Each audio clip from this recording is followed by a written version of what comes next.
الحمدللہ رب العالمین والصلاة والسلام علی سید الانبیاء والمرسلین اما بعد اعوذ باللہ من الشیطان الرجیم بسم اللہ الرحمن الرحیم وَإِذَا سَمِعُوا مَا أُنزِلَ إِلَى الرَّسُولِ تَرَىٰ أَعْيُنَهُمْ تَفِيضُ مِنَ الدَّمْعِ مِمَّا عَرَفُوا مِنَ الْحَقِّ يَقُولُونَ رَبَّنَا آمَنَّا فَاكْتُبْنَا مَعَ الشَّاهِدِينَ صدق اللہ العظیم۔ اللہم صلی علی محمد وعلی آل محمد وبارک وسلم۔ رب اشرح لی صدری ویسر لی امری واحلل عقدۃ من لسانی یفقہوا قولی واجعل لی وزیرا من اہلی آمین یا رب العالمین۔ ناظرین کرام السلام علیکم ورحمۃ اللہ وبرکاتہ۔ خلاصہ مضامین قرآن حکیم کا سلسلہ وار ہم ذکر آپ کے سامنے رکھ رہے اور یہ سلسلہ بیان کا جاری ہے، اور آج انشاءاللہ ہم قرآن حکیم کے 7ویں پارے کے مضامین کا ذکر آپ کی خدمت میں پیش کریں گے۔ قرآن کریم کے 7ویں پارے میں سورہ مائدہ کے آخری 6 رکوع شامل ہیں، یعنی رکوع نمبر 11 تا 16، اور پھر سورہ انعام کے ابتدائی 13 رکوع شامل ہیں۔ یہ ہے سورہ مائدہ اور سورہ انعام کے رکوع جو کہ شامل ہیں 7ویں پارے میں۔ آئیے مطالعہ شروع کرتے ہیں۔ سورۃ المائدہ کا 11واں رکوع آیات 78 تا 86۔ پیغمبروں نے کن لوگوں پر لعنت کی؟ بڑا عجیب مقام ہے قرآن حکیم کا۔ اللہ سبحانہ وتعالیٰ نے اس مقام پر فرمایا ہے کہ بنی اسرائیل میں سے کفر کرنے والوں پر داؤد علیہ السلام اور عیسیٰ علیہ السلام کی زبان سے لعنت کی گئی۔ 2 پیغمبروں کی زبان سے لعنت کرائی گئی۔ کیوں؟ قرآن آگے بتاتا ہے کہ ان لوگوں کا جرم یہ تھا کہ وہ اللہ تعالیٰ کی نافرمانی میں حد سے تجاوز کرتے تھے اور دوسروں کو برائیوں سے نہیں روکتے تھے۔ یہ بڑا اہم معاملہ ہے۔ نیکی کا حکم دینا، بدی سے روکنا، یہ تو امت مسلمہ کا بھی فریضہ ہے، لیکن ماضی میں اگر اقوام نے، قوموں نے یہ فریضہ انجام نہیں دیا برائی سے روکنے کا، تو پیغمبروں کی زبان سے اللہ تعالیٰ نے ان لوگوں پر لعنت کرائی ہے۔ بتایا گیا کہ دیکھو مسلمانوں، یہود تمہاری دشمنی میں سب سے بڑھ کر ہیں۔ ایمان والوں کی دشمنی میں سب سے نمبر 1 کون ہے؟ دشمن قرآن بتاتا ہے یہود ہیں، اور آگے فرمایا کہ ایمان والوں کے تعلق سے نرمی کا معاملہ نصارہ میں زیادہ ہے۔ لیکن کون سے نصارہ؟ سارے نہیں، وہ نصارہ قرآن بتا رہا ہے کہ جن میں تکبر نہیں ہے، جو عاجزی اختیار کرتے ہیں، اور جب ان کے سامنے اللہ کا کلام پیش کیا جاتا ہے، تلاوت کیا جاتا ہے، تو اس کی تاثیر کیا ہوتی؟ ان کی آنکھوں سے آنسو جاری ہو جاتے ہیں۔ یہ نیک نصارہ کا ذکر ہے، اور ایک رائے ہے کہ حبشہ کے علاقے سے کچھ نصارہ آئے تھے اور انہوں نے سورہ یاسین کی تلاوت سنی ہے، اور یہ نبی پاک صلی اللہ علیہ وسلم پر ایمان لے آئے۔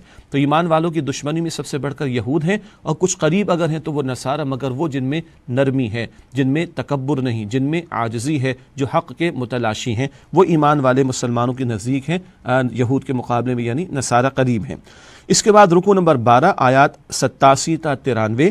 شیطان کے گندے ترین کام، شیطان کے کام تو ویسے ہی گندے ہوتے، گندے ترین کام کیا ہیں یہ بیان اس مقام پر آیا ہے۔ پہلی بات تو آئی ہے کہ عیسائیوں کو رہبانیت سے روکا گیا۔ رہبانیت کیا ہے؟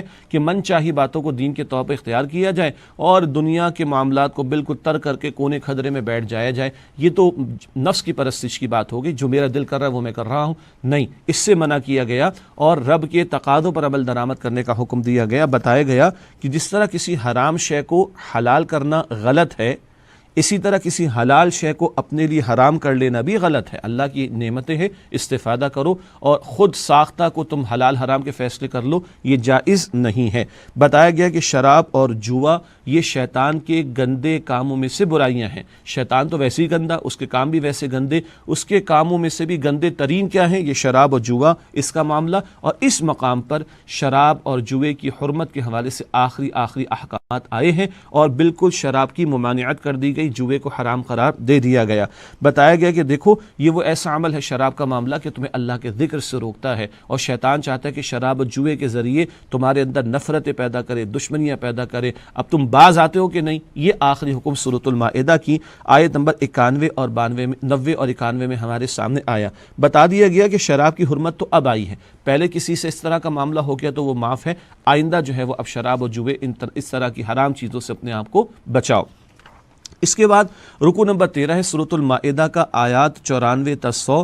کثرت حق کا معیار نہیں۔ بتا دیا گیا بعض اوقات تو کہا جاتا ہے اکثریت کی بات مانو، تو اکثریت کی بات مانی جائے تو یہ اکثریت کا معاملہ معیار حق نہیں ہے۔ ایک خاص نقطہ یہاں پر اس انداز سے آیا، قل لا يستوی الخبیث والطیب ولو اعجبک کثرۃ الخبیث، سورۃ المائدہ کی آیت نمبر 100 ہے۔ اے نبی علیہ السلام فرما دیجئے کہ ناپاک اور پاک دونوں کبھی برابر نہیں ہو سکتے، خواہ ناپاک شے کی کثرت تمہیں کتنی ہی متاثر کرے، حرام تو حرام ہے چاہے کتنی کثرت اس کی ہو جائے، تو باطل تو باطل ہے، بظاہر کثرت اس کی نظر آئے، غلط تو غلط ہی ہے، جھوٹ تو جھوٹ ہی ہے، چاہے کثرت سے لوگ بولنا شروع کر دیں، تو کثرت حق کا معیار نہیں ہے۔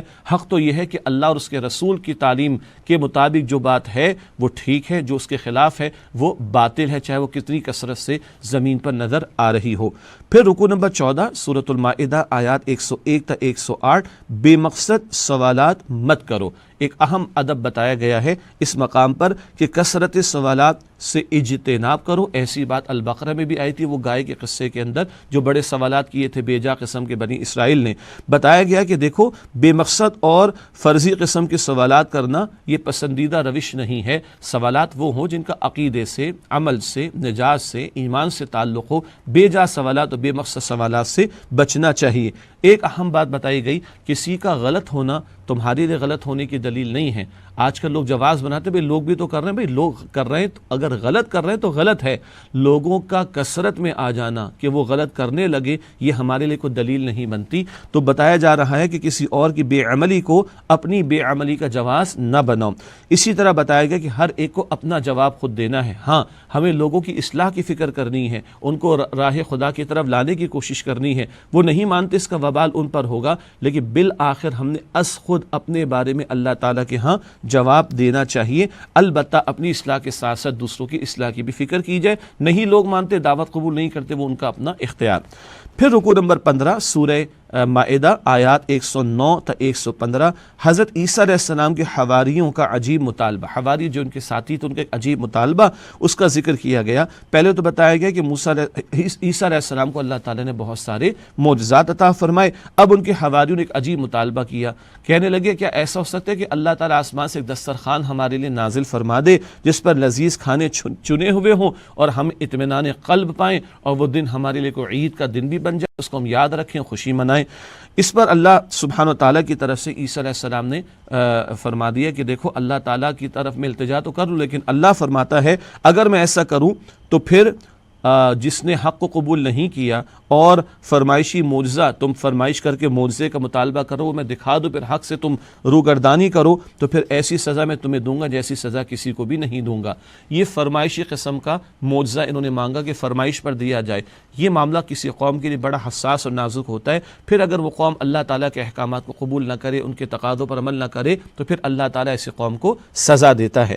اس کے بعد آخری رکوع سورۃ المائدہ کا رکوع نمبر 16 آیات 116 تا 120، روز قیامت اللہ سبحانہ وتعالیٰ کا سوال اور حضرت عیسیٰ علیہ السلام کا جواب۔ یہ کل کا ایک مکالمہ جو قرآن نے نقل کیا۔ اللہ سبحانہ وتعالیٰ عیسیٰ علیہ السلام سے پوچھے گا کیا تم نے لوگوں سے کہا تھا کہ مجھے اور میری والدہ بی بی مریم کو جو ہے وہ معبود بنا لو؟ عیسیٰ علیہ السلام عرض کریں گے اے اللہ سبحانہ وتعالیٰ اگر میں نے ایسا کہا ہوتا تو آپ کے علم میں ہوتا، تو پاک ہے اے اللہ سبحانہ وتعالیٰ، اور تو خوب جانتا ہے اور اللہ تعالیٰ کے ساتھ کوئی شریک نہیں۔ اے اللہ تو خوب جانتا ہے جو میرے جی میں ہے، تو ہر بات سے واقف ہے۔ اس کے بعد ایک بڑی پیاری التجا کا انداز ہے جو عیسیٰ علیہ السلام قیامت کے دن اختیار کریں گے، شفاعت کا بڑا لطیف انداز۔ ان تعذبہم فانہم عبادک وان تغفر لہم فانک انت العزیز الحکیم۔ اے اللہ اگر تو ان کو عذاب دے تو بے شک یہ تیرے بندے ہیں، تو جو چاہے تو کرے، وَإِن تَغْفِرْ لَهُمْ، اور اگر تو ان کو بخش دے، فَإِنَّكَ أَنْتَ الْعَزِيزُ الْحَكِيمُ، تو بے شک اللہ تو غالب حکمت والا ہے۔ یہ بڑا پیارا انداز ہے شفاعت کا۔ اللہ کے پیارے نبی علیہ السلام ایک مرتبہ پوری رات یہ آیت تلاوت کرتے رہے، اپنی امت کے لیے اللہ کے حضور التجا کرتے رہے، اللہ اگر تو ان کو عذاب دے تو یہ تیرے بندے، اور اگر تو ان کو بخش دے تو تیرا یہ فیصلہ بھی حکمت بھرا ہوگا، تجھے اختیار ہے۔ یہ شفاعت کا بڑا پیارا لطیف انداز ہمارے سامنے آیا۔ سورۃ المائدہ کے آخر میں اللہ سبحانہ وتعالیٰ نے فرمایا کہ قیامت کا دن، اس دن تو سچوں کو ہی ان کا سچ نفع دے گا۔ دنیا میں جھوٹ بول کر لوگوں نے مال بنایا، پیسہ بنایا، آخرت میں جھوٹ نفع نہیں دے گا، آخرت میں صرف سچ ہی نفع دے گا، اور سچوں کے لیے جنت کے باغات اور اس کی نہریں اور اللہ کی رضا کا اعلان ہے۔ اللہ تعالیٰ ہم سب کو جنت الفردوس عطا فرمائے۔ ناظرین کرام، اس کے بعد سورۃ الانعام کا آغاز ہوتا ہے۔ اب قرآن حکیم کا جو کہ مضامین کا معاملہ بدل رہا ہے۔ اب تک ہم مدنی صورتیں پڑھ رہے تھے، سورۃ البقرہ، آل عمران، سورۃ النساء، سورۃ المائدہ۔ اب سورۃ الانعام ہے، ایک طویل صورت ہے، مکی صورت ہے جو نبی اکرم علیہ السلام پر مکہ مکرمہ کے آخری حصے میں، مکی دور کے آخری حصے میں نازل ہوئی، اور مکی صورت ہے تو مکی دور کے مضامین میں سے توحید کا بیان، آخرت کا بیان، رسالت کا بیان وہ بھی سامنے آئے گا۔ اللہ تعالیٰ کی قدرت کی نشانیوں کا تذکرہ بھی اس صورت میں سامنے آتا ہے۔ ایک اہم جو اس کو ٹائٹل یا عنوان دیا جا سکتا ہے وہ ہے مشرکین مکہ پر اتمام حجت۔ مکہ مکرمہ میں 13 برس آغاز وحی کے بعد حضور نے بسر کیے اور ان کے سامنے دلائل پیش کر دیے کہ اب ان پر اتمام حجت کیا جا رہا ہے۔ پہلا رکوع سورۃ الانعام آیات 1 تا 10، اللہ تعالیٰ نے انسانوں کو رسول کیوں بنایا اس بات کا جواب دیا گیا۔ مشرکین مکہ کو آگاہ کیا گیا کہ وہ حق کو جھٹلا چکے ہیں، اگر اسی روش پر اڑے رہے تو اللہ کا عذاب ان پر آ کر رہے گا۔ ان کے اعتراض کا جواب دیا گیا، کہتے ہیں کہ اللہ تعالیٰ نے کسی فرشتے کو رسول بنا کر کیوں نہ بھیجا؟ سادہ سی بات ہے، زمین پر انسان رہتے ہیں، انسانوں کے لیے نمونہ انسان ہی بن سکتا ہے، تو اللہ تعالیٰ نے انسانوں میں سے رسولوں کو منتخب کیا، اور اگر فرشتے رہتے زمین پر تو اللہ کسی فرشتے کو رسول بنا کر بھیجتا۔ رکوع نمبر 2 سورہ انعام آیات 11 تا 20، امت مسلمہ کی شرک سے حفاظت۔ اس تناظر میں یہ جان لینا چاہیے کہ کچھ مقامات پر اللہ کے پیارے نبی علیہ السلام سے اللہ نے خطاب کا جو انداز اختیار کیا وہ ایسا ہے کہ حضور کی عبدیت کو نمایاں کیا گیا۔ مقصد کیا ہے؟ ماضی میں کچھ اقوام نے اپنے رسولوں کی محبت میں غلو اور زیادتی کر کے ان کو خدا کی خدائی میں شریک کر دیا، معاذ اللہ۔ حضور علیہ السلام کی عبدیت کا ذکر بھی قرآن کرتا ہے، اور حضور علیہ السلام اللہ سے مانگتے تھے، اللہ کی طرف رجوع کرتے تھے، اللہ ہی کو نفع نقصان کا اختیار رکھنے والا مانتے تھے۔ یہ ذکر کر کے اللہ کے پیارے نبی علیہ السلام کی امت کو شرک سے اس معنی میں محفوظ رکھا گیا کہ پچھلی امتوں نے اپنے رسولوں کو معاذ اللہ خدا کی الوہیت میں بھی شامل کر ڈالا۔ یہاں ایک بڑا پیارا مقام ہے ہم سب کے لیے، سورہ انعام کی آیت نمبر 17 ارشاد ہوا، وَإِن يَمْسَسْكَ اللَّهُ بِضُرٍّ فَلَا كَاشِفَ لَهُ إِلَّا هُوَ وَإِن يَمْسَسْكَ بِخَيْرٍ فَهُوَ عَلَى كُلِّ شَيْءٍ قَدِيرٌ۔ اگر اللہ آپ کو کوئی تکلیف دینا چاہے تو اسے کوئی اللہ کے سوا دور کرنے والا نہیں، اور اگر وہ آپ کو کوئی عطا کرنا چاہے بھلائی تو وہ ہر شے پر قادر ہے۔ حضور کے بھی نفع نقصان کے معاملات اللہ کے اختیار میں، اور سارے انسانوں کے نفع نقصان اور ساری مخلوق کے نفع نقصان کے معاملات اللہ کے اختیار میں۔ عموم کے اعتبار سے کیا ہے؟ تکلیف کو دور کرنے والا کون؟ اللہ، اور نفع پہنچانے والا بھی کون؟ اللہ سبحانہ و تعالی۔ پھر رکوع نمبر 3 سورہ انعام آیات 21 تا 30، حق کو جھٹلانے کی سزا مل کر رہے گی۔ قریش مکہ کا ذکر ہے، یہ اللہ کے پیارے نبی علیہ السلام کی بات کو سن تو لیا کرتے تھے، قرآن کا اعجاز، قرآن کی عربی، سبحان اللہ، یہ بڑے متاثر ہوتے تھے، لیکن بعد میں ہٹ دھرمی میں آ کر کہتے تو پچھلے لوگوں کی داستانیں اس میں کچھ نہیں رکھا۔ ان کا تکبر تھا، تعصب تھا کہ یہ سرداران قریش حضور کی دعوت قبول نہیں کرتے تھے، تو یہ کہتے تو پچھلے لوگوں کی داستانیں ہیں، خود بھی گمراہ ہوئے، دوسروں کو بھی گمراہ کرتے ہیں، اور ذکر ہے کہ دعویٰ کرتے ہیں کہ بس دنیا ہی کی زندگی اصل ہے اور اس کے بعد کوئی زندگی نہیں۔ بتایا گیا تصور کرو جب اللہ سبحانہ و تعالیٰ کے سامنے تمہیں کھڑا ہونا ہوگا، اللہ اس وقت پوچھے گا یہ حق ہے کہ نہیں، قیامت برپا ہو گئی کہ نہیں، اس وقت کہیں گے ہاں ہاں یہ حق ہے، مگر اس دن ماننے کا کوئی فائدہ نہیں، وہ تو حسرتیں ہیں اور حسرتوں کا کوئی فائدہ نہیں۔ آج دنیا میں مہلت عمل سے جو فائدہ اٹھا کر محنت کر لے کل کی زندگی کی، اصل میں تو وہی کامیاب ہوگا۔ پھر رکوع نمبر 4 آیات 31 تا 41، معجزہ دکھانے کا مطالبہ۔ اس مقام پر یہ ذکر ہوا ہے کہ مشرکین مکہ حضور نبی اکرم علیہ الصلوۃ والسلام سے مطالبہ کرتے تھے، یہ کر کے دکھا دیں، ایسا کر کے دکھا دیں، آسمان سے کوئی ٹکڑا نازل کر کے دکھا دیں۔ ان کو بتایا جا رہا ہے کہ دیکھو تم جو فرمائشیں کر رہے ہو معجزے کی، تو معجزے کی فرمائش جب کسی قوم نے کی وہ ایمان نہیں لائی۔ قوم سمود کو، صالح علیہ السلام کی قوم کو اونٹنی دی گئی، انہوں نے مان کر نہ دیے، وہ برباد کر دیے گئے۔ اور پیچھے سورہ مائدہ کے آخر میں عیسیٰ علیہ السلام کے تعلق سے آگے کہ وہ اللہ ان کی فرمائش کے مطابق دے دے، پھر قوم نہ مانے تو اللہ پھر ایسا عذاب دے گا کہ کسی کو ایسا عذاب نہیں دے گا۔ تو ان کو بتایا جا رہا ہے کہ یہ محض ہٹ دھرمی میں اس طرح کی باتیں کر رہے ہیں اور فرمائشی معجزات کا تقاضا کر رہے ہیں۔ اللہ تعالیٰ بتا رہے کہ اگر ان کو معجزہ ان کے تقاضوں کے مطابق دے بھی دیا جائے تو یہ ایمان نہیں لائیں گے۔ بتایا گیا کہ عنقریب اپنے کفر کا انجام ان کو دیکھنا ہوگا۔ پھر سورہ انعام کا رکوع نمبر 5 ہے، آیات 42 تا 50، اللہ تعالیٰ کی عطا کردہ ہدایت سے رخ پھیرنے والا اندھا ہے۔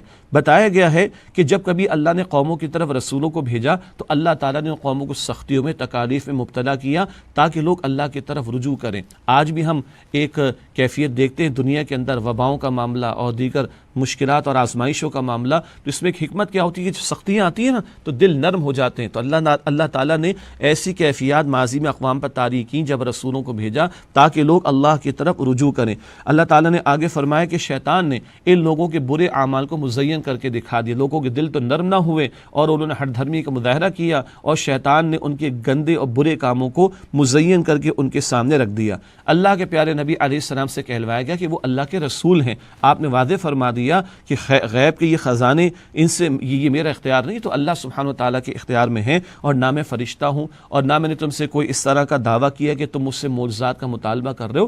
حضور سے کہلوایا گیا صلی اللہ علیہ وسلم میں تو اللہ کا رسول ہوں اور اس کی عطا کردہ ہدایت کی پیروی کرتا ہوں، تمہیں بھی اسی کی دعوت دیتا ہوں۔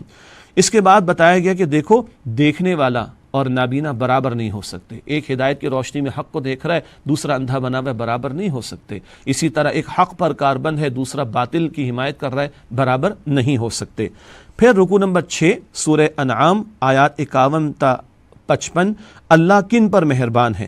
اللہ کے پیارے نبی علیہ السلام کے صحابہ کرام کا ذکر ہے۔ صحابہ کرام میں وہ لوگ بھی تھے جو مالی اعتبار سے کمزور تھے، اور سرداران قریش آ کر معاذ اللہ مذاق اڑاتے تھے ان کا، اور کہتے تھے ان کو اے نبی اے محمد صلی اللہ علیہ وسلم اپنی مجلس سے دور کرو تو ہم تمہاری بات کو مانیں گے۔ اللہ تعالیٰ نے ان مسلمانوں کی جن کی ان لوگوں نے ناقدری کی، اللہ تعالیٰ ان کی قدر فرما رہا ہے، اور اللہ اپنے پیارے نبی علیہ السلام سے فرماتے کہ ان سے کہیے جب یہ آپ کے پاس آئیں کتب ربکم علی نفسہ الرحمہ، کہ تمہارے رب نے اپنے اوپر رحمت کو لازم کر لیا ہے۔ اور اللہ کے پیارے نبی علیہ السلام سے حضور کے ذریعے اللہ نے کہلوایا سلام علیکم، تم پر سلامتی ہو۔ اللہ سلام بھیجتا ہے کن کے لیے؟ ان صحابہ کی دلجوئی جو مالی طور پر کمزور تھے مگر ایمان والے تھے، اور مشرکین ان کا مذاق اڑا رہے تھے۔ معلوم ہوا اللہ کی اہمیت ایمان کی ہے، اللہ کی اہمیت تقوی کی ہے، مال دولت اسباب کی بنیاد پر کسی کی کوئی حیثیت اللہ کی نگاہوں میں نہیں۔ رکوع نمبر 7 آیات 56 تا 60 سورہ انعام، باطل کے ساتھ سمجھوتا نہیں ہو سکتا۔ نبی اکرم علیہ السلام کے ذریعے مشرکین کو دو ٹوک انداز میں کہہ دیا گیا کہ باطل پر کوئی مفاہمت اور سمجھوتا نہیں ہو سکتا۔ یہ طرح طرح کی پیشکشیں کرتے تھے، کبھی انہوں نے کہا چلیں 1 سال آپ ہمارے معبودوں کی پوجا پاٹ کر لیں، معاذ اللہ ہم 1 سال آپ کے معبود برحق کی عبادت کر لیں گے۔ کہہ دیا گیا کہ اس میں کوئی کمپرومائز نہیں ہو سکتا، کوئی سمجھوتا نہیں ہو سکتا۔ اللہ تعالیٰ کی صفت علم کا بڑا جامع بیان ہے، خشکی اور تری میں جو کچھ بھی ہے اللہ کے علم میں ہے، کوئی پتا بھی حرکت نہیں کرتا مگر وہ اللہ سبحانہ و تعالیٰ کے علم میں ہوتا ہے، سب کچھ اللہ ہی کے علم میں ہے۔